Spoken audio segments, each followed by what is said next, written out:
العالمين والصلاة والسلام على سيد المرسلين أما بعد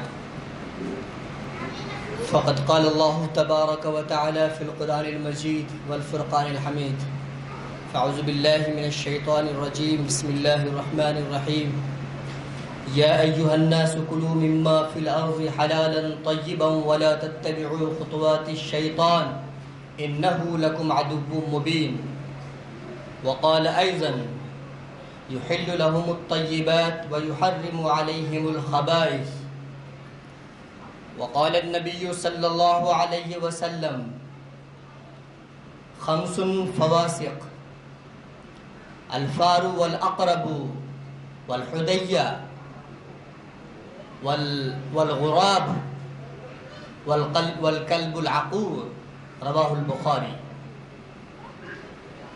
میرے محترم بزرگوں اور دوستو، آج کے اس مختصر سے وقفے میں جس موضوع پہ میں گفتگو کرنا چاہتا ہوں وہ ہے اسلام کے اندر حلال و حرام غذاؤں کا معیار کیا ہے، کن چیزوں کو ہم حلال سمجھیں اور کن کو حرام سمجھیں۔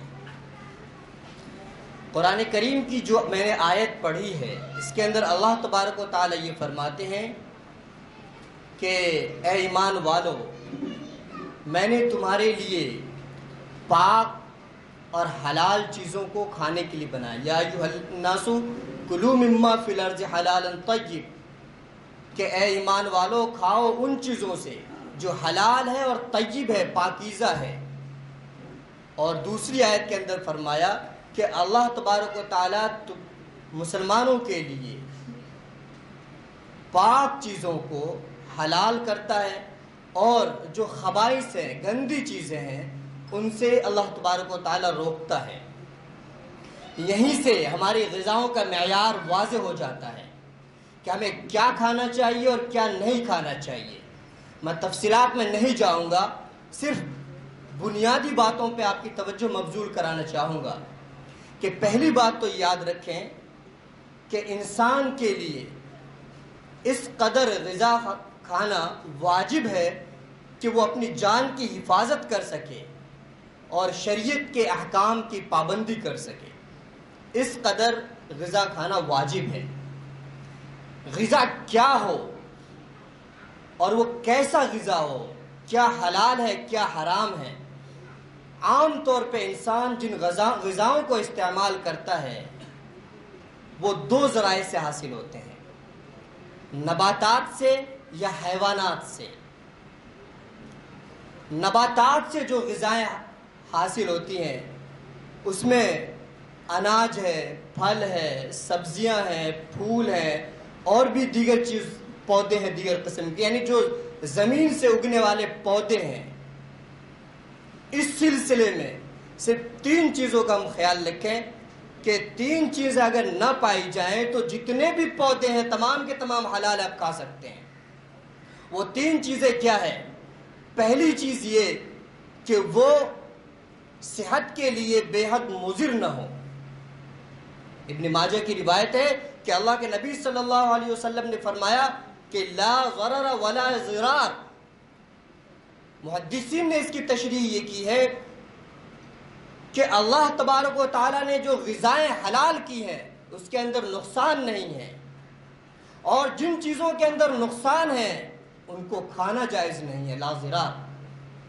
لہذا نباتات کی وہ قسم جو صحت کے لیے انتہائی مضر ہو، اعضائے رئیسیہ کے لیے مضر ہو، ان کا کھانا جائز نہیں۔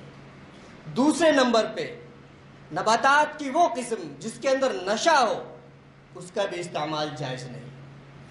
تیسرے نمبر پہ انگور اور کھجور سے تیار شدہ الکحل، یعنی اس کے اندر اگرچہ نشہ نہ ہو، اگرچہ بظاہر صحت کے لیے مضر نہ ہو، لیکن پھر بھی انگور سے اور کھجور سے حاصل شدہ جو الکحل ہو اس کا استعمال ناجائز ہے، وہ ناپاک بھی ہے اور وہ حرام بھی ہے۔ اس کے بعد حیوانات کی بات آتی ہے تو حیوانات مختلف قسم کے ہو سکتے ہیں۔ ایک حیوانات جسے ہم جانور کہتے ہیں اور ایک حیوانات وہ ہے جسے ہم پرندے کہتے ہیں۔ تو جو جانور ہیں یہ بھی دو قسم کے ہو سکتے ہیں، ایک تو وہ جانور جسے ہم پالتے ہیں، پالتو جانور جسے پیٹس کہا جاتا ہے، ایک وہ جانور جو جنگلی جانور ہیں۔ تو جانوروں کے سلسلے میں احادیث شریفہ کے اندر اور قرآن کریم کی آیات کے اندر چند جانوروں کو وضاحت کے ساتھ بتلا دیا گیا کہ یہ حرام ہے، اور اس کے بعد ایک کرائٹیریا بتلا دیا گیا، ایک معیار بتلا دیا گیا کہ کون سے جانور حلال ہوں گے اور کون سے حرام ہوں گے۔ تو جانوروں کے اندر عام جانور حلال ہیں۔ معیار کیا ہے ان کے حلال ہونے کی؟ اللہ کے نبی صلی اللہ علیہ وسلم کی حدیث ہے، ابن عباس رضی اللہ تعالیٰ عنہ سے مروی ہے، حدیث کی متعدد کتابوں کے اندر یہ حدیث مذکور ہے۔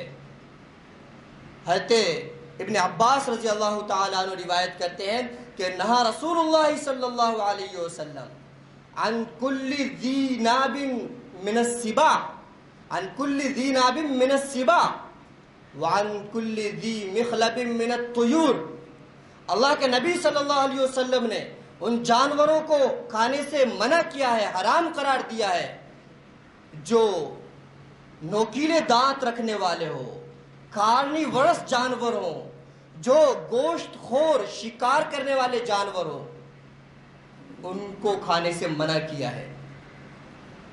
تو جنگلی جانوروں میں بھی اور پالتو جانوروں میں بھی چنانچہ بکری، بیل، بھیڑ، اونٹ، ان تمام کو کھانا جائز ہے۔ کتا، اس طرح کے جانور جو ہیں ان کی ممانعت ہے، اس لیے کہ یہ خبائث میں یہ جانور آتے ہیں اور احادیث کے اندر بھی منع ہے۔ بخاری شریف کی جو روایت میں نے پڑھی ہے کہ اللہ کے نبی صلی اللہ علیہ وسلم نے فرمایا کہ 5 جانور فواسق ہیں، موذی ہیں، گندے جانور ہیں۔ ان 5 جانوروں میں اللہ کے نبی صلی اللہ علیہ وسلم نے ذکر فرمایا کہ چوہا ہے، عقرب یعنی بچھو ہے، اسی طریقے سے ہدیہ یعنی چیل ہے، اسی طریقے سے کتا ہے، اور اس طریقے سے کوا ہے۔ تو یہ تمام کے تمام ممنوع ہیں۔ جو جنگلی جانور ہیں ان میں سے بھی بہت سے حلال ہیں اور بہت سے حرام ہیں۔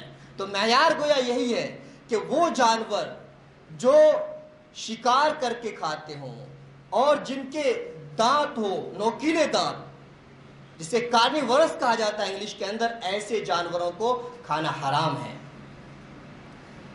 اسی طریقے سے وہ جانور بھی، ان جانوروں کا کھانا بھی حرام ہے جو خشکی اور تری دونوں کے اندر رہتے ہوں۔ مثال کے طور پر مگرمچھ ہے، کروکوڈائلز، اسی طرح سے مینڈک ہے، ان کا بھی کھانا حرام ہے۔ اسی طریقے سے وہ جانور جو گندگی کھاتے ہوں، خواہ وہ ان کی خوراکی گندگی ہو، یہ جانور بذات خود تو حلال ہو لیکن وہ گندگی کھاتے ہوں، جسے حدیث کے اندر جلالہ کہا گیا ہے، وہ بھی حرام ہے۔ یا تو اس کی عادت ہو کہ وہ گندگی ہی وہ جانور کھاتا ہو، یا پھر صحیح جانور ہو، جیسا مثال کے طور پہ فقہی کتابوں میں لکھا ہے کہ اگر اونٹ ہے، اونٹ حلال جانور ہے، لیکن اگر وہ اونٹ گندگی کھانے لگے تو اس کا کھانا حرام ہے۔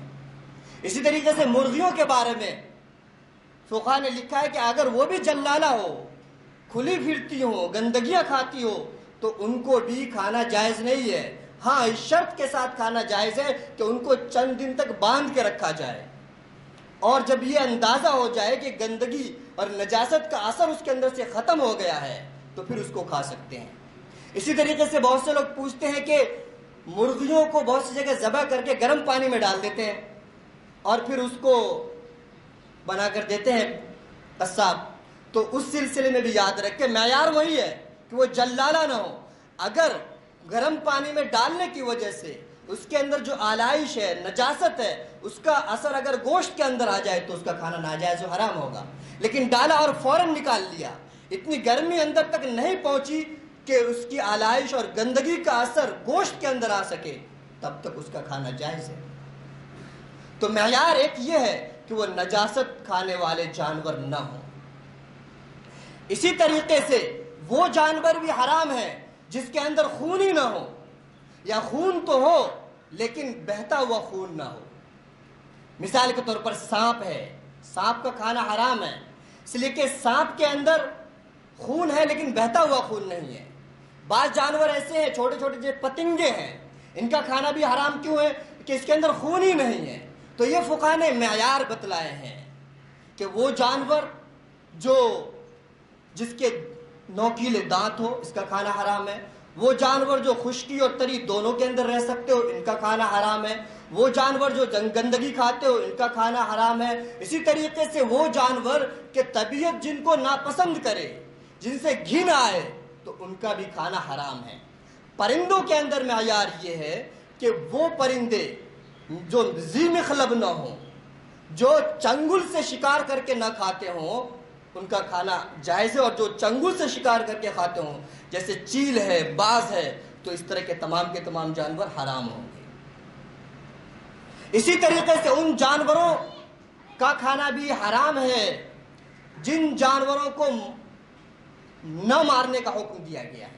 مثال کے طور پہ چونٹی ہے اور شہد کی مکھی ہے، تو ان کے بارے میں احادیث شریفہ کے اندر ہے کہ ان کو نہ مارا جائے تو ان کا بھی کھانا حرام ہوگا۔ اور اسی طریقے سے وہ 5 جانوروں کا جو میں نے ذکر کیا، تو ان کے بارے میں حدیث شریف کے اندر موجود ہے کہ ان کو قتل کیا جائے۔ اس لیے قتل کا حکم دیا گیا کہ موذی ہے تو موذی جانور کا بھی کھانا حرام ہوگا۔ تو یہ تو غذاؤں کا تذکرہ ہوا کہ غذا یا تو نباتات سے حاصل ہوں گے یا پھر حیوانات سے، اس کا معیار میں نے بتا دیا۔ اس کے درمیان ایک تیسری چیز ہے، وہ کیا ہے کہ آج کل مارکیٹ کے اندر ریڈی میڈ فوڈز موجود ہیں، تیار شدہ کھانا موجود ہے، چپس ہے اور اس طرح کی بیشتر بہت ساری قسم ہیں۔ اس کے اندر بھی یاد رکھیں کہ یہ چیزیں جو تیار ہوتی ہیں تو یہ 3 چیزوں سے یہ چیزیں تیار ہو سکتی ہیں امکانی طور پر۔ مثال کے طور پہ یا تو نباتات سے یہ چیزیں تیار ہوں گی، یا پھر حیوانات سے، گوشت سے، یا پھر معدنیات سے۔ معدنیات یعنی جو زمین سے جو چیز نکلے، جیسے کوئلہ ہے، مٹی ہے، اس طرح کی جو چیزیں ہیں، اس طرح سونے اور چاندی کے برادے ہیں، ان چیزوں کا بھی استعمال آج کل کھانوں میں لوگ کرتے ہیں بہت سی جگہ پہ۔ تو ان چیزوں کے اندر بنیادی طور پر شریعت کا حکم یہ ہے کہ معدنیات کا کھانا جائز ہے تاکہ وہ صحت کے لیے انتہائی مضر نہ ہو۔ مثال کے طور پر مٹی ہے، بہت سی عورتیں جو پریگنینٹ ہوتی ہے، حاملہ ہوتی ہے، وہ مٹی کھاتی ہے، اور آج کل مارکیٹ کے اندر بھی اویلیبل ہے، دکانوں کے اندر مٹی ملتی ہے۔ تو فقہاء نے اس بارے میں لکھا ہے کہ مٹی جب تک صحت کے لیے مضر نہ ہو اس قدر کھا سکتے ہیں۔ تو مسئلہ یہ نہیں ہے صرف کہ یہ چیزیں ان غذاؤں سے بنتی ہے، اس کا کوئی مسئلہ نہیں ہے۔ اصل مسئلہ کیا ہے کہ جو ریڈی میڈ فوڈز ہیں، ان کے تیار کرنے میں جو تیسری چیز شامل ہوتی ہے وہ ہے فوڈ ایڈیٹیوز۔ فوڈ ایڈیٹیوز کا مطلب یہ ہوتا ہے کہ گوشت ہے یا نباتات کی سبزی ہے، ان چیزوں کو تیار کرنے میں ایک مادے کا استعمال کیا جاتا ہے مختلف وجوہات سے۔ کبھی کلر پیدا کرنے کے لیے، رنگ بھرنے کے لیے، کبھی کیا ہوتا ہے کہ پانی اور تیل جب اس میں ڈالتے ہیں تو ان دونوں کو ملانا ہوتا ہے، تو کوئی ایسا مادہ اس میں ڈالتے ہیں کہ دونوں مل جائے، تو اس کے لیے فوڈ ایڈیٹیوز کا استعمال کرتے ہیں۔ اسی طریقے سے بہت ساری چیزوں کے اندر ذائقہ بڑھانے کے لیے، مٹھاس پیدا کرنے کے لیے، اور اسی طریقے سے کھٹاس پیدا کرنے کے لیے، یہ ان چیزوں کو پیدا کرنے کے لیے جن چیزوں کا استعمال ہوتا ہے وہ ہے فوڈ ایڈیٹیوز۔ تو فوڈ ایڈیٹیوز کا سب سے بڑا مسئلہ ہے کہ یہ فوڈ ایڈیٹیوز کیا ہے۔ فوڈ ایڈیٹیوز کے اندر بہت ساری چیزیں ہیں، مثال کے طور پر جیلاٹین ہے۔ تو جیلاٹینز کے بارے میں لکھا ہے کہ جیلاٹینز جو ہے یہ کھال اور ہڈیاں ان دونوں کو گلا کر تیار کی جاتی ہے اور پھر اس کو ملایا جاتا ہے۔ تو بنیادی طور پہ بات وہی ہے کہ 3 چیزوں کا ہم خیال رکھیں کہ وہ جانور حلال ہو، وہ جانور حلال ہو اور پاکیزہ ہو، اور اسی طریقے سے ان جانوروں کو حلال طریقے پہ ذبح کیا گیا ہو۔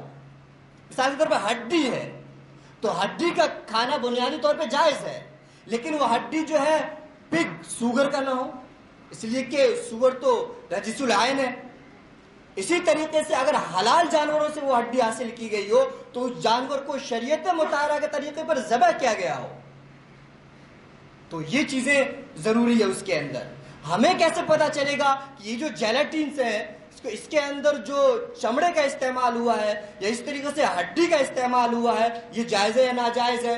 تو اس کے اندر کوڈز ہوتے ہیں جو وہ لکھتے ہیں، ای کوڈ ہے اور اس طریقے سے، تو جس کی تشریح موجود ہوتی ہے بعض مقامات پہ، وہیں پہ بعض مقامات پہ آپ انٹرنیٹ سے سرچ کریں گے یا جو اس طرح کی کتابیں اس میں پتہ چلے گا کہ یہ کوڈ فلاں جانور کے لیے انہوں نے استعمال کیا ہے، تو اس سے آپ اندازہ لگا سکتے ہیں۔ اسی طریقے سے اس میں بہت ساری چیزیں استعمال کرتے ہیں فوڈ ایڈیٹیوز کے اندر، مثال کے طور پر چقندر کا جوس استعمال کرتے ہیں، اس میں کوئی مسئلہ نہیں۔ اسی طریقے سے انڈے کی سرخی استعمال کرتے ہیں، تو حلال پرندے کے انڈے اگر استعمال ہوئے تو کوئی مسئلہ ہی نہیں ہے۔ اسی طریقے سے دودھ کا استعمال کرتے ہیں، تو دودھ بھی اگر حلال جانور کے ہیں تو کوئی مسئلہ ہی نہیں ہوا، ذبح کا کوئی مسئلہ ہی نہیں ہے۔ اسی طریقے سے بہت ساری ایسی چیزیں جس کا ہمیں پتہ ہی نہیں ہے کیا ہے یہ، فوڈ ایڈیٹیوز کے اندر بہت ساری چیزیں ہیں۔ تو فوڈ ایڈیٹیوز کے اندر جو معدنیات سے اگر وہ چیز لی گئی ہو تو بنیادی چیز وہی ہے کہ وہ صحت کے لیے بے حد مضر نہ ہو۔ اگر وہ حیوانات سے لی گئی ہے تو ہمیں تحقیق کی ضرورت پیش آتی ہے۔ تو یہاں پہ ہمیں دھیان رکھنا چاہیے کہ اگر ہم مارکیٹ سے خریدتے ہیں تو ہمیں معلوم ہونا چاہیے کہ جائز ہے یا ناجائز ہے۔ وہ فوڈ ایڈیٹیوز کا کوڈ ورڈز ہے اس میں تو تحقیق کر لیں، ایک مرتبہ کسی نے تحقیق کر کے بتا دیا تو آگے استعمال کر سکتے ہیں۔ آگے جو بڑے بڑے ہوٹلز ہیں، یعنی بڑے بڑے ہوٹل جس طریقے سے میک ڈونلڈس ہے، اس طریقے سے KFC ہے، اس طرح کے بڑے بڑے ہوٹلز ہیں جو ویسٹرن لوگوں کے ہوٹلز ہیں، لیکن یہ ہوٹل صرف ویسٹرن کنٹریز میں نہیں بلکہ ان ممالک میں بھی ہے جہاں مسلمان ہیں، بلکہ ان ممالک میں جہاں صرف مسلمان ہی ہیں وہاں بھی یہ ہوٹلز قائم ہیں اور وہاں بھی لوگ وہاں کھانا کھاتے ہیں۔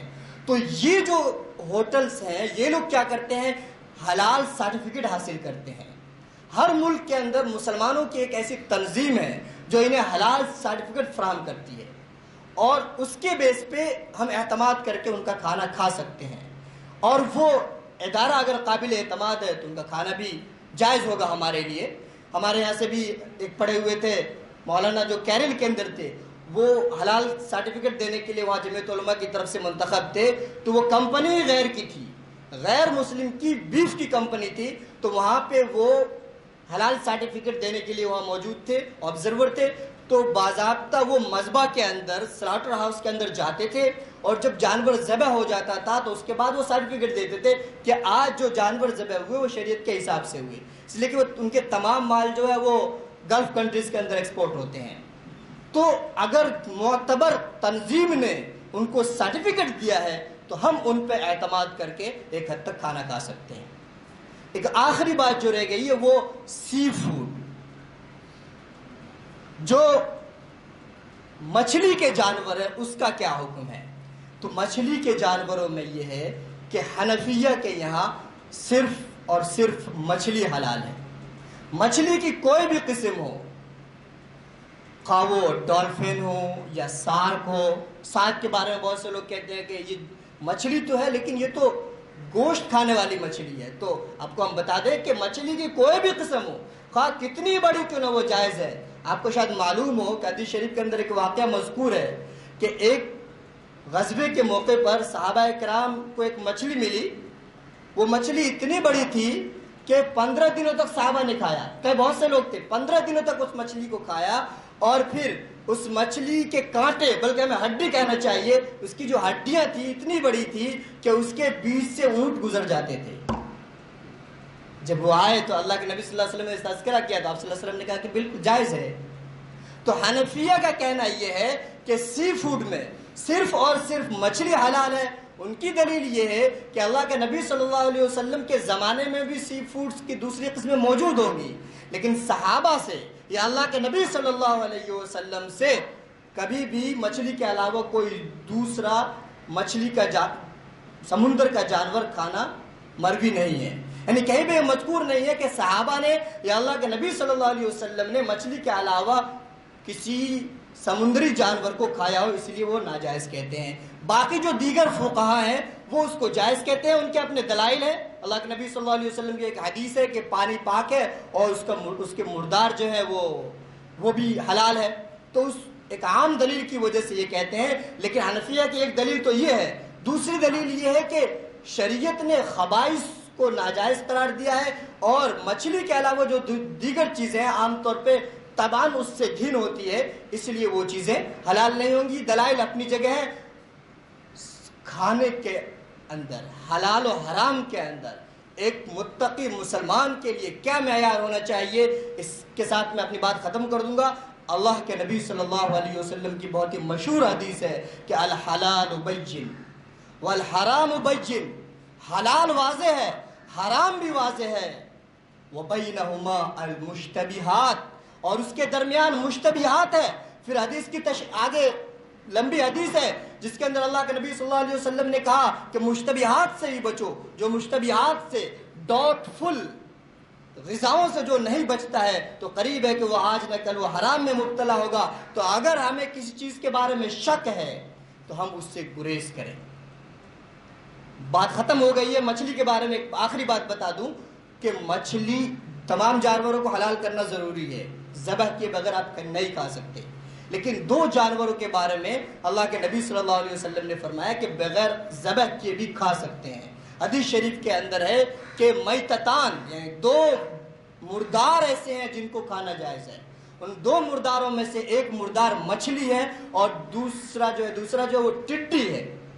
تو ٹڈی کو بھی بغیر ذبح کھا سکتے ہیں اور مچھلی کو بھی، لیکن مچھلی کے اندر ایک چیز یاد رکھیں کہ حدیث شریف کے اندر یہ بھی ہے کہ وہ مچھلی جو طافی ہو، یعنی اپنی موت جو مچھلی مر جائے اور مرنے کے بعد وہ پانی کے سطح پر الٹی ہو جائے، اس کو طافی بولتے ہیں، کہ نیچرل موت مرے اور پھر الٹی ہو جائے تو وہ طافی ہے، اس مچھلی کا کھانا جائز نہیں۔ باقی آپ نے شکار کیا اور مارا، وہ مچھلی مر گئی، آپ نے زہر ڈال دیا پانی کے اندر، مچھلی مر گئی، تو اس کا کھانا جائز ہے، اس کو طافی نہیں کہتے۔ طافی کہتے ہیں کہ مر کے، نیچرل موت مر کے خود بخود الٹی ہو جائے۔ اللہ تبارک و تعالی ہم تمام لوگوں کو حلال کھانے کی توفیق عطا فرمائے۔ وآخر دعوانا الحمدللہ رب العالمین۔